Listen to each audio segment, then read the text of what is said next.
Encarnação, nascimento e infância de Jesus Cristo.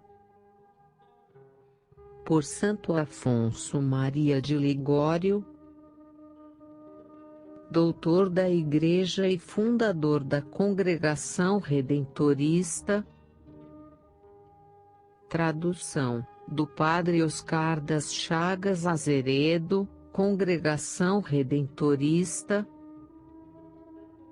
Edição PDF, Aparecida, em 2004.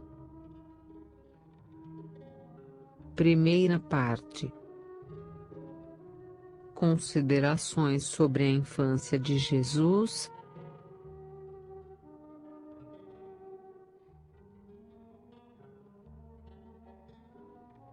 Consideração segunda. O Verbo eterno de grande se fez pequeno.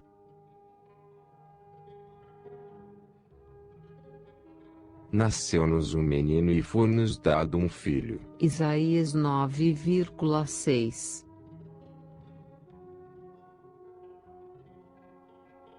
Platão dizia que o amor atrai, o amor, magnis amoris, amor. Daí o provérbio citado por São João Crisóstomo: se queres ser amado, ama. De fato, o mais seguro de cativar-se o afeto de uma pessoa é amá-la e dar-lhe a entender que é amada.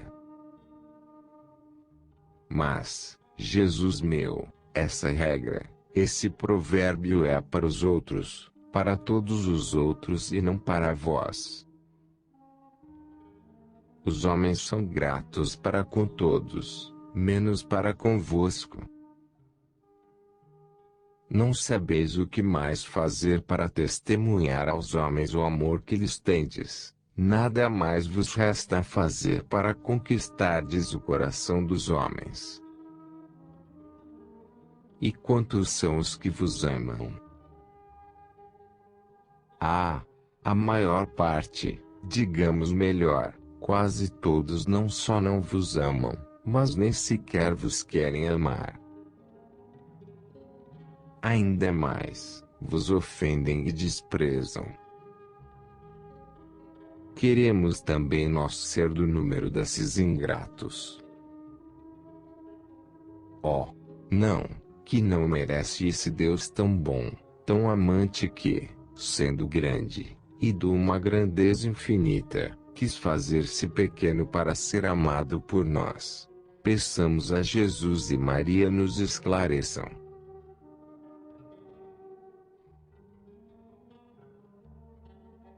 Primeiro,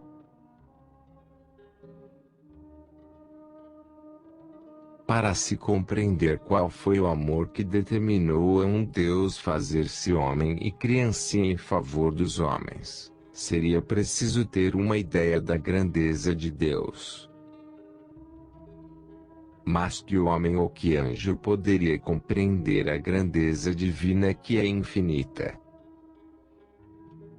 Segundo Santo Ambrósio, dizer de Deus que ele é maior que os céus, que todos os reis da terra, que todos os santos é fazer-lhe injúria, como seria injuriar um princípio dizer que ele é maior do que um calamo de Eva ou uma mosca.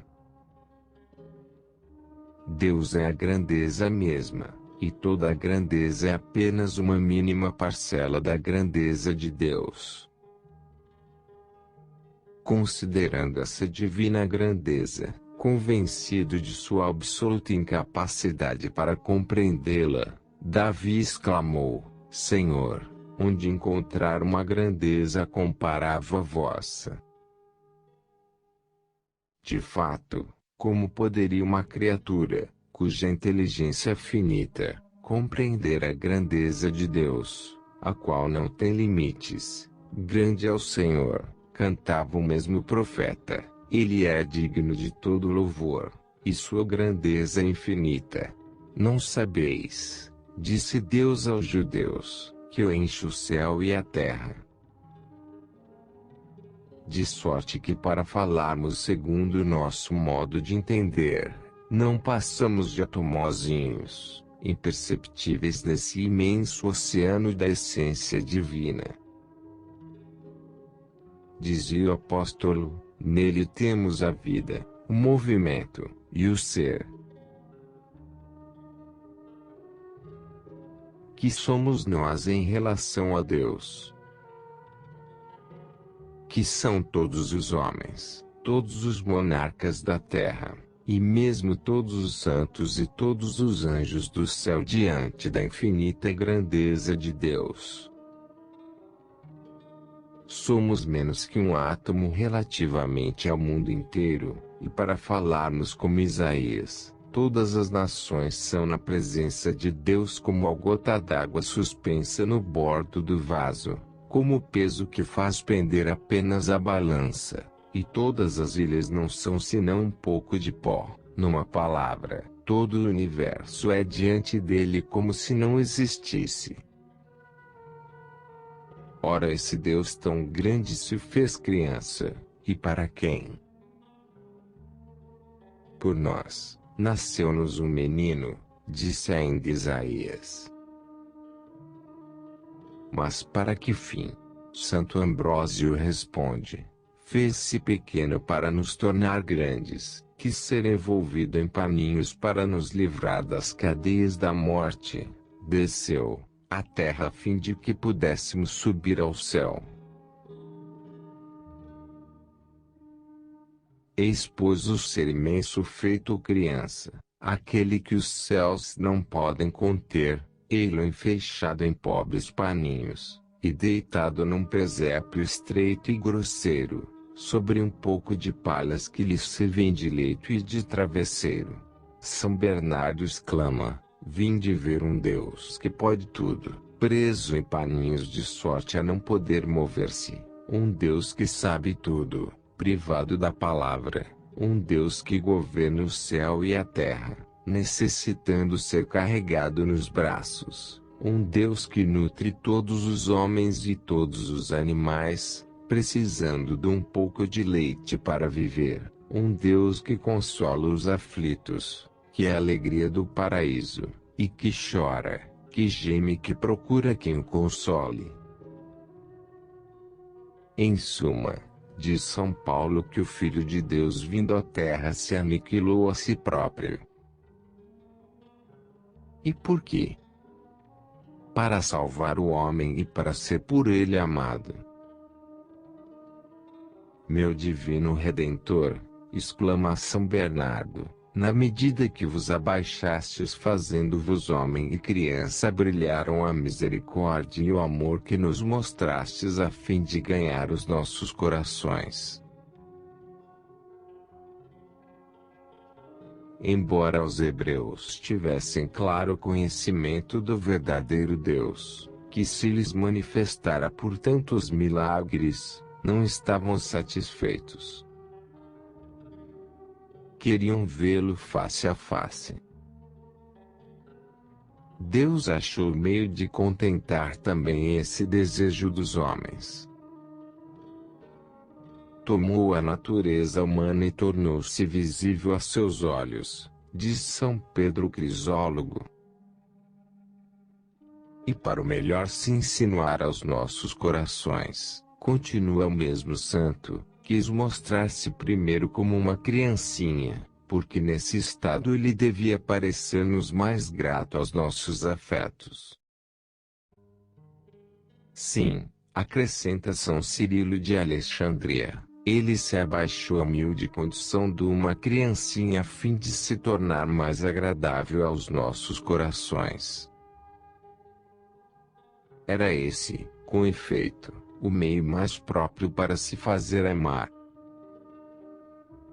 O profeta Ezequiel tinha pois razão de dizer, ó Verbo encarnado, que a época da vossa vinda à terra devia ser o tempo do amor, o tempo dos que amam. E com efeito, porque outro motivo Deus nos amou tanto e nos deu tantas provas de seu amor, senão para ser amado por nós. Deus só ama para ser amado, diz São Bernardo. Aliás, o Senhor mesmo declarou desde o início: e agora, ó Israel, que é o que o Senhor teu Deus pede de ti, senão que o temas e o ames.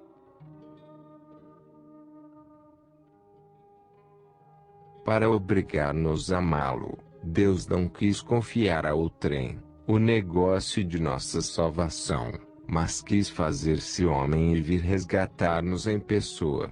São João Crisóstomo faz uma bela observação sobre a expressão de que se serve São Paulo ao falar deste mistério. Ele nunca tomou a natureza dos anjos, mas tomou a carne dos filhos de Abraão.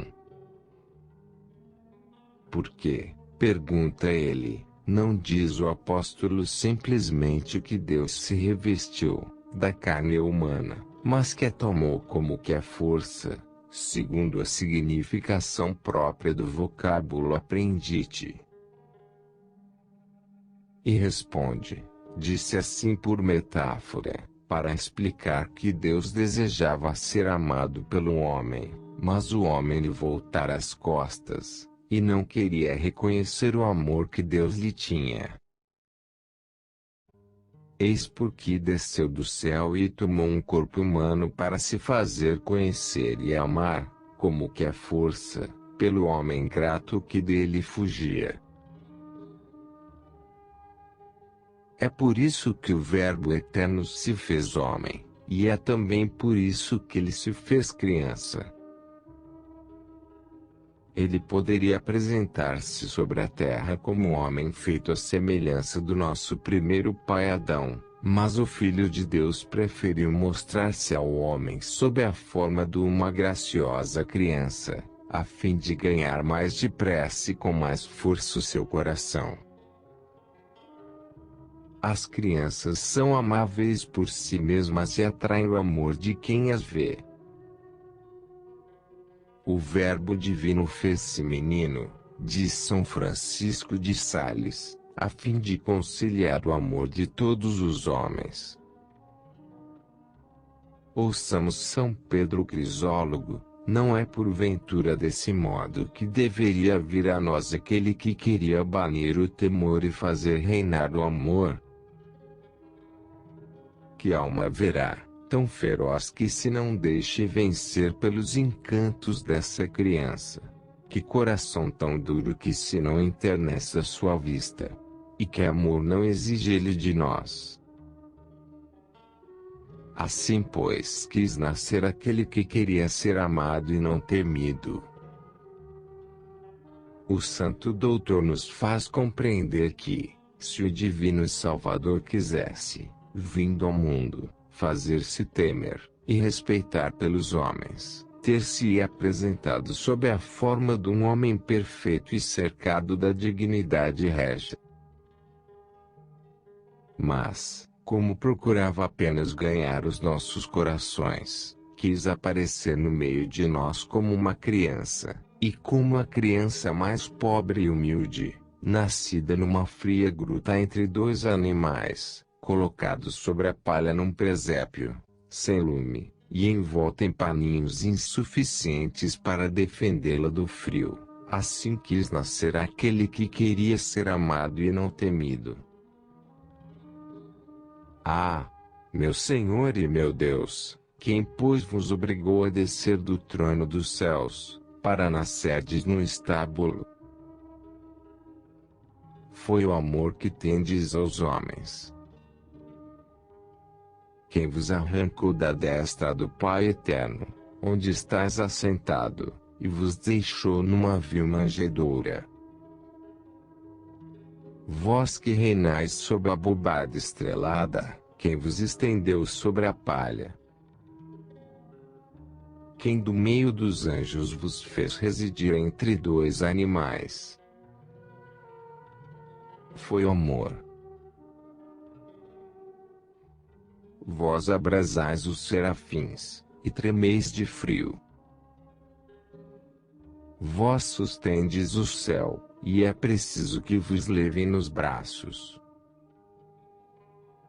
Vós nutris homens e animais, e tendes necessidade de um pouco de leite para vos sustentar. Vós sois a felicidade dos santos, e eu vos ouço chorar e gemer. Quem pois vos reduziu a tão grande miséria? Foi o amor. Assim quis nascer aquele que queria ser amado, e não temido. Amai, pois, almas cristãs, exclama São Bernardo, amai essa criança que é tão amável. Grande é o Senhor, merece louvores infinitos, pequeno é o Senhor, merece infinitamente nosso amor. Sim, diz-nos ele, esse Deus era desde toda a eternidade, como é ainda agora e sempre, digno de todo louvor e respeito, por sua grandeza, como já cantou Davi, grande é o Senhor, e muito digno de louvor.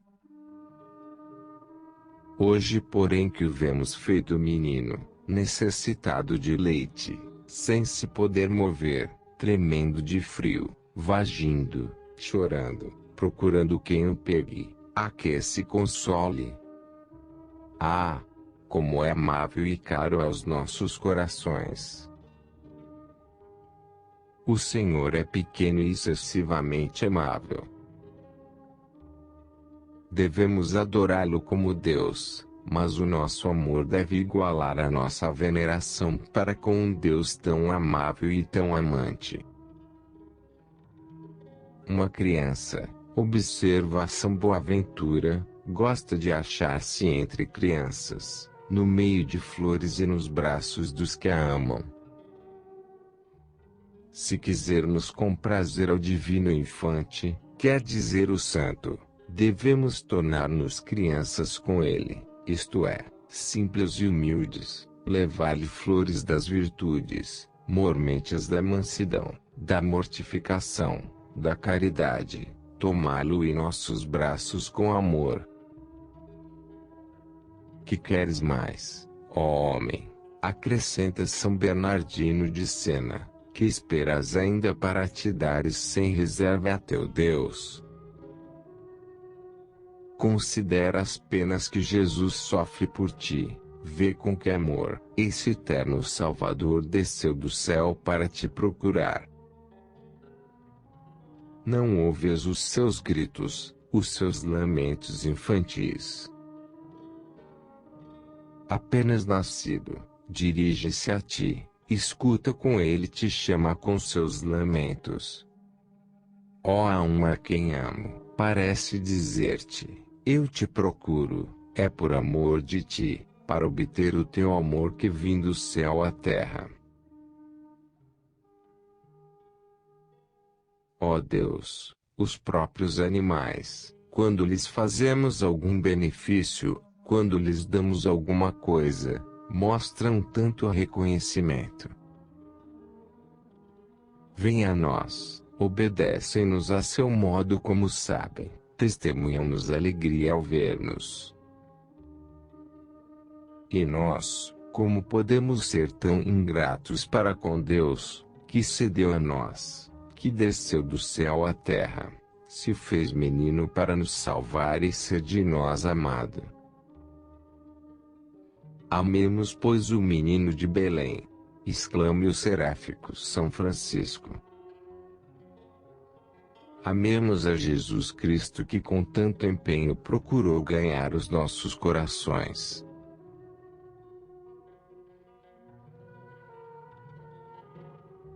Segundo, se amamos a Jesus Cristo, devemos amar o nosso próximo, mesmo os que nos ofenderam. O Messias foi chamado, por Isaías, o Pai do século futuro. Ora, para sermos filhos de um tal Pai, devemos amar os nossos inimigos e fazer bem aos que nos fazem mal. É o Senhor mesmo quem nos declarou, amai os vossos inimigos, fazer bem aos que nos fazem mal. É o Senhor mesmo quem nos declarou: amai os vossos inimigos, fazer bem aos que vos odeiam, para serdes filhos do vosso Pai. Ele mesmo, aliás, deu-nos o exemplo dessa caridade quando pediu a seu Pai Celeste perdoasse aos que o crucificavam. Quem perdoa seu inimigo, diz São João Crisóstomo, não pode deixar de obter o perdão de seus próprios pecados. Isso até nos é garantido por uma promessa divina: perdoai, e vos será perdoado. Um religioso que, aliás, não levara vida muito exemplar, deplorava seus pecados na hora da morte, mas com muita confiança e alegria, pois dizia que jamais havia tomado vingança. Ele queria dizer: é verdade que ofendi a Deus, mas o Senhor prometeu perdoar aos que perdoam a seus inimigos. Eu sempre perdoei aos que me ofenderam. Devo, pois, estar seguro de que Deus perdoará também a mim.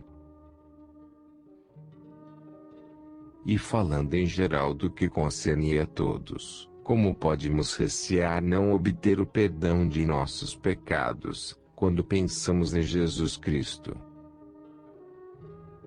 Não foi para reconciliar os pecadores com Deus que o Verbo Eterno se humilhou ao ponto de revestir-se da natureza humana. Não vim chamar os justos, disse ele, mas os pecadores. Digamos-lhe, pois, com São Bernardo: sim, Senhor, abaixando-vos assim por nós, mostrastes até onde se estendeu a vossa misericórdia e a vossa caridade para conosco. E tenhamos confiança, como nos exorta São Tomás de Vilanova com as palavras: que temes, pecador? Se te arrependeres de teus pecados, como te condenará aquele Senhor que morre para não te condenar? E se queres voltar novamente à sua amizade, como te repelirá aquele que veio do céu para te procurar? Não tema, pois, o pecador que não quer mais ser pecador, mas quer amar a Jesus Cristo. Não se apavore, mas confie. Se detesta o pecado e procura a Deus, longe de se afligir, alegre-se, como a isso convida o salmista. O Senhor protesta que quer esquecer-se de todas as ofensas num pecador que se arrepende. Se o ímpio fizer penitência, já me não recordarei de todas as suas iniquidades. E para nos inspirar ainda mais confiança, nosso divino Salvador se fez menino. Quem temeria aproximar-se de uma criança? Pergunta São Tomás de Vilanova. As crianças nada têm de terrível, respiram só doçura e amor.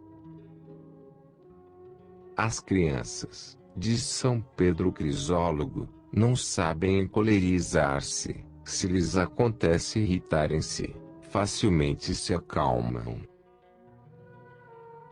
E de fato, basta apresentar às crianças uma fruta, uma flor, fazer-lhes uma carícia, dizer-lhes uma palavra afetuosa. Perdoam logo e esquecem todas as ofensas a elas feitas. Também, acrescenta São Tomás de Vilanova, uma lágrima, um sentimento de arrependimento basta para aplacar o menino Jesus. Vamos, pois, lançar-nos a seus pés, conclui ele, agora que esse bondoso Mestre depôs sua majestade divina e se oferece a nós sob a forma de uma criança para dar-nos coragem e nos atrair a ele. São Boaventura diz igualmente que o Filho de Deus se apresenta aos nossos olhos como uma criança cheia de doçura e misericórdia, para nos liberar do medo que nos poderia causar o pensamento de seu poder e justiça. Ó Deus de misericórdia, ajunta Gersum, ocultastes vossa sabedoria suprema sob as aparências de uma criancinha, a fim que ela nos não acuse de nossos pecados. Ocultastes a vossa justiça no abaixamento, a fim que ela nos não condene. Ocultastes o vosso poder na fraqueza a fim de que ela nos não puna. São Bernardo por sua vez faz esta reflexão: quando Adão pecou, ouviu a voz de Deus, que o chamava dizendo: Adão, onde estás? E ficou tomado de pavor. Ouvi a vossa voz, respondeu, e tive medo. Mas o Verbo eterno, aparecendo sobre a terra como homem, nada mais tem que inspire temor. Por isso o santo exorta-nos a banirmos dos corações todo sentimento de temor. O vosso Deus, diz ele, desta vez procura-vos não para vos punir, mas para vos salvar. O Deus que devia punir-te fez-se menino, a sua voz já te não espanta, porque a voz de um menino pequeno, sendo voz de prantos, inspira antes compaixão do que temor. Não podes já temer que Jesus Cristo estenda as mãos para castigar-te, pois que sua terna mãe a retém e encerre em paninhos. Alegrai-vos, pois, ó pecadores, exclamação leão, o nascimento de Jesus é a aurora de alegria e de paz. Ele é chamado por Isaías o príncipe da paz. Jesus é príncipe, não de vingança contra os pecadores, mas de misericórdia e de paz. Constituiu-se mediador de paz entre Deus e os pecadores. Se não podemos pagar a justiça divina, diz Santo Agostinho, o Pai Eterno não pode desprezar o sangue de Jesus Cristo, que satisfaz por nós. O célebre Duque Afonso de Albuquerque, transpondo os mares, viu um dia o seu navio no risco de dar contra os escolhos. Julgava-se já perdido, quando, percebendo uma criança que chorava, a tomou nos braços e erguendo-a para o céu exclamou: Senhor, se eu não mereço ser atendido, atendei ao menos os prantos desta criança inocente, e salvai-nos. Terminada a prece, a tempestade acalmou-se e desapareceu o perigo. Sugamos esse exemplo, nós, miseráveis pecadores. Temos ofendido a Deus, merecemos ser condenados à morte eterna, com razão quer a justiça divina a ser satisfeita. Que temos a fazer? Desesperar? Oh, não, ofereçamos a Deus essa terna criancinha que é o seu filho, e digamos-lhe com confiança: se não podemos expiar as ofensas que vos temos feito, lançai os olhos sobre o divino infante, que geme, que chora, que treme de frio sobre a palha nesta gruta. Ele satisfaz por nós, e vos pede misericórdia. Se não merecemos o perdão dos nossos pecados, considerai os sofrimentos e as lágrimas do vosso Filho inocente, que o merece por nós e vos pede misericórdia. Esse meio de salvação é precisamente o que Santo Anselmo nos indica. Ele diz que Jesus mesmo, querendo-nos não ver perdidos, encoraja quem se acha réu diante de Deus nestes termos: pecador, toma ânimo, se tuas iniquidades já te fizeram escravo do inferno e não tens meio de te livrares dele, toma-me, oferece-me a meu Pai, assim escaparás à morte e te salvarás. Será possível imaginar-se maior misericórdia? Pergunta o Santo Doutor. A Mãe de Deus ensinou o mesmo à irmã Francisca Farnese. Colocou-lhe nos braços o menino Jesus e disse-lhe: Eis o meu filho, aproveitai-te dele oferecendo muitas vezes a Deus. E se quisermos estar ainda mais seguros do perdão, reclamemos a intercessão dessa augusta Mãe, que é todo-poderosa junto de seu divino Filho para obter o perdão aos pecadores, como ensina São João Damasceno. E com razão, porque, segundo Santo Antonino, as preces de Maria junto de um filho que tanto a quer e deseja vê-la honrada, têm o valor de ordens. É isso que faz dizer a São Pedro Damião, que quando a Santíssima Virgem vai pedir a Nosso Senhor em favor de algum de seus servos, ela parece antes mandar que pedir: vós vos aproximais do trono de Jesus, não só para lhe suplicar, mas para em certo sentido lhe dar ordens, e antes como rainha do que como serva, porque, para honrar-vos, o vosso filho nada do que lhes pedis vos recusa. Também, São Germano ajunta, que Maria, em virtude da autoridade materna que exerce, ou, para melhor dizer, que exercera outrora sobre a terra a respeito de seu divino Filho, pode impetrar o perdão aos maiores pecadores.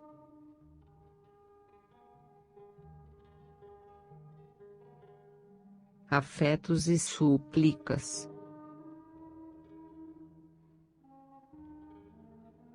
Ó doce, ó amável e santo menino, tudo fizestes para vos fazer amar, dos homens.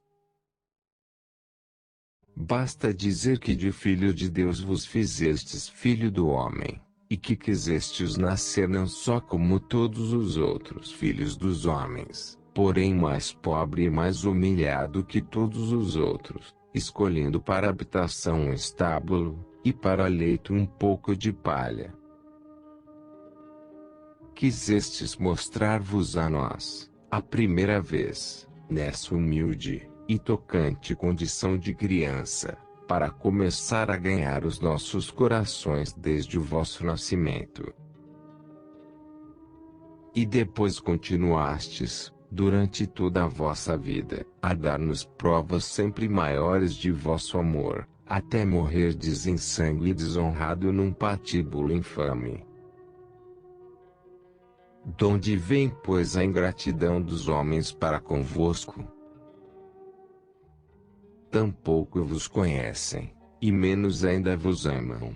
Ó meu Jesus, quero ser do pequeno número destes últimos. É verdade que no passado eu vos desprezei, e, esquecendo o vosso amor, só procurei satisfazer-me, sem fazer conta de vós e de vossa amizade. Mas hoje vejo o mal que fiz, sinto dor e arrependimento de todo o coração. Caro infante, meu Salvador, perdoai-me pelos méritos de vossa santa infância. Amo-vos, meu Jesus, e vos amo tanto que, mesmo que todos os homens se separassem de vós e vos abandonassem, eu vos prometo de vos não deixar jamais, ainda que tivesse de perder 1000 vezes a vida. Estas luzes e esta boa vontade que agora tenho vós, mas destes. Agradeço-vos, meu amor, e vos peço, mas conserveis com vossa graça. Mas conheceis a minha fraqueza e as minhas infidelidades passadas. Por piedade não me abandoneis, do contrário tornar-me pior do que antes. Permiti que meu pobre coração vos ame, ó divino infante. Este coração outrora vos desprezou, mas hoje está todo enamorado de vossa bondade. Ó Maria, gloriosa Mãe do Verbo encarnado, não me abandoneis vós que sois a Mãe da perseverança, e a dispenseira das graças. Ajudai-me, e ajudai-me sempre. Com o vosso socorro, ó minha esperança, confio ser fiel a Deus até a morte.